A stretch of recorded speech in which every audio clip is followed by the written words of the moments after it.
Say it after me, ladies and gentlemen. It can always get worse. Holy hell.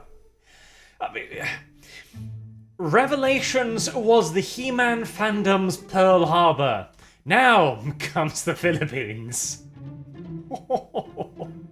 I'll have the trailer running off to the side here. This is He-Man and the Masters of the Universe, the next Netflix series to drag the long, desiccated, and now frequently abused corpse of He-Man into the sunlight where it can be ritualistically gangbanged by an army of anti-fans. Let's put aside the obvious cartoony style here for a second, right? The over-the-top with He-Man with the tiny legs and the massive muscular torso, and the fact that the Sword of Power looks absolutely nothing like the Sword of Power anymore. Put that aside, because some stylistic choices for having a 3D animated kids show, sure, I can get that, but I want you to be looking at this little trailer here. I want you to be looking at the characters and see if you can recognize any of them. Because the first time I saw the trailer, I was thinking to myself, alright, you know what? This isn't actually that bad, alright? This is a little bit stupid. I mean, it's clearly very cartoony and child-friendly, but alright, fair enough. Like, that's a market in and of itself, and He-Man itself was intended to be a children's cartoon show. It's just that children were a lot tougher back then, as it apparently turns out. But, okay, this is a complete reimagining, right? This has nothing to do with the old school He-Man. It's just set in the Masters of the Universe kind of setting, with the Sword of Power, and He-Man, of course, being picked up by a new generation of heroes, right? Okay. I can kinda see the charm in that. It might even be good, a whole new cast of characters. No. See, that was where I was so very, very wrong. I thought that this could somehow not be the worst case scenario. These aren't new characters. None of these are. These are all the old characters. Here, you don't believe me? I didn't believe myself, but here you go. He-Man, Prince Adam, Teela. Teela in particular. I mean, at least she looks feminine here, I guess. This, can I bring up this picture? Please let me bring this picture up more. This is a fantastic, there you go. No, come on, bigger. Oh, this is Man-at-Arms. This is Duncan. Good God. I mean, I saw that Revelations abused his character, but now I see that that was practically an homage compared to this. This is evil, at least Skeletor looks kinda like Skeletor. Battle Cat looks like something out of a Godzilla cartoon. Same with Beastman and Trapjaw as well. I mean, at least Orko looks kinda like Orko, except he's no longer an alien entity from another dimension with magic, etc. He's a robot now. Just, if you were going to take literally all of the designs and just run them through a blender, and on the other end you would just pop out anything you wanted, right? Why didn't you just make them new characters? Like, seriously, why? Why not? Like, this is Sorceress. I'm just gonna try and blow these pictures up on screen so you can see them a little bit closer. What the hell? What the actual hell? I'll just run them by here so you can see them like a little bit side by side, right? If you were going to reimagine every character to this extent, why didn't you make this a new show?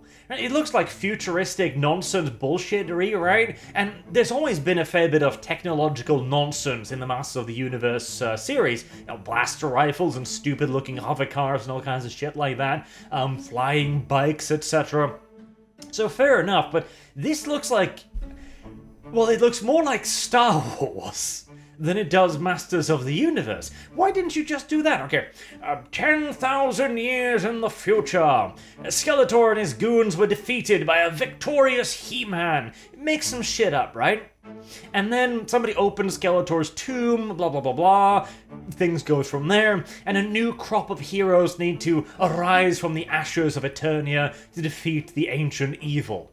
Now, that's the fundament of a pretty good story right there. Of course, the fundament can quickly be destroyed by building a dog shit house on top of it, but nevertheless, a fundament is something, right? No, instead they try to make this He-Man, but with none of the actual characters. I mean, I guess He-Man kinda looks like He-Man? Kinda. He's probably the closest one. Prince, I don't know.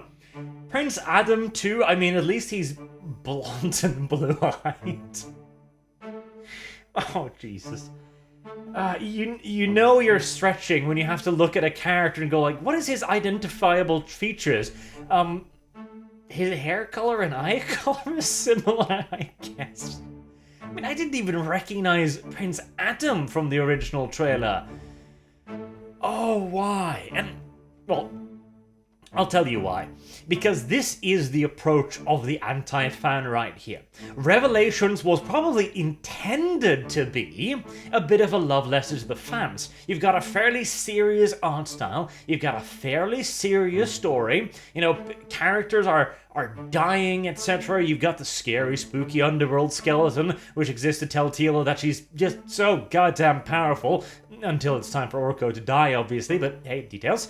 And you have a look at older He-Mans. You see the original Grayskull, or, well, you know, the Netflixified version of Grayskull, in other words, gender swapped, but we're within a mountain's range of what we're supposed to be getting here. And that was a problem too. It was supposed to be a love letter to the fans, and it ended up being the exact opposite. Like, I genuinely do consider Revelations to be the biggest insult to a fandom to date, worse than the recent Star Wars trilogy. Why? Because at least that tried to be a little Star Wars-y. They didn't understand anything about Star Wars, but they tried to follow something along the lines of the formula. You know, they dragged in Luke Skywalker, they dragged in Leia, they dragged in Han Solo, Chewbacca, etc.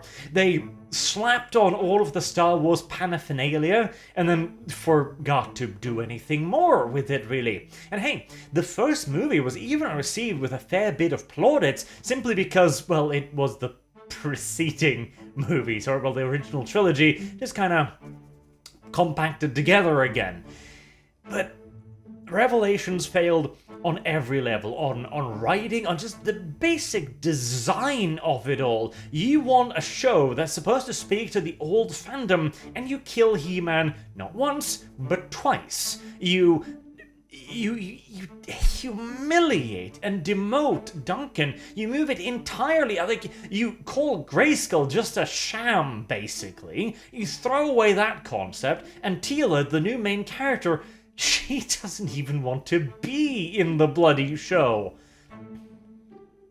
And then you do this, which again, I genuinely think this could have been an excellent opportunity to reimagine the Masters of the Universe setting, move it away from Revelations, all of that garbage, baggage, and go like, okay, we're just gonna have a bit of fun with the sword of power here, right? We're gonna make a stupid, silly, kiddie, cartoony style show with all of the diversity that Netflix is so justly famed for, with our little children heroes in ridiculous costumes. Okay, you know, it wouldn't have been for me, sure, but I would not have been the target demographic, unlike with Revelations. That was supposed to be targeting people like me, the older generation of the fandom, those who were on the periphery of it and those who were deeply involved in it. Whereas this is just a brand new cartoon show, not seemingly tied to He-Man in any way, so why didn't you actually do that? Just laziness? Or because you think this is somehow a good way to... And that's the baffling thing too. Half of me seems to think that they're doing this because they want to be like, well, we want the He-Man brand, you know, people recognize Prince Adam and Teela and that stuff. Like, first and foremost, yes, some of them do, but again, they're the me demographic, the you know, 30-plussers something that have played with the original miniatures. I still remember the goddamn awesome Castle Grayskull toy. As a gnat tries to ram itself into my eyeball. I hate summer, and I'm looking forward to winter because it will murder all of the goddamn insects. Oh, and there's a moth in the room. Never mind that, it's entirely normal this time of year.